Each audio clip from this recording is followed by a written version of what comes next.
ఒలింపిక్స్లో సుమారు 130 కోట్ల మంది ఉంది, జనాభా ఉంది.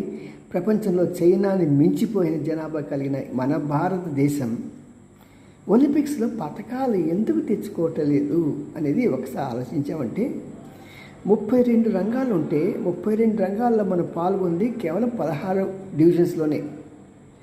అంతేకాదు, క్రీడాకారులు పాల్గొంది 117 మంది అయితే అఫీషియల్స్ సరదాగా ఎంజాయ్ చేయడానికి 140 మంది వెళ్ళారండి.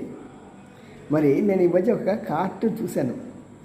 దాంట్లో ఇద్దరు చిన్నపిల్లలు ఆడుకుంటూ ఆ తండ్రి చక్కగా కూర్చొని టీవీ చూస్తూ, ఈ ఒలింపిక్స్లో టీవీలో చూసిన అతను అయ్యో మన దేశానికి బంగారు పథకాలు రావట్లేదని వేదన పడిపోతూ ఫోన్లో వాళ్ళకి వీళ్ళకి ఫోన్ చేస్తూ ఉంటే, ఆ పిల్లలు ఏమన్నారు తెలుసా?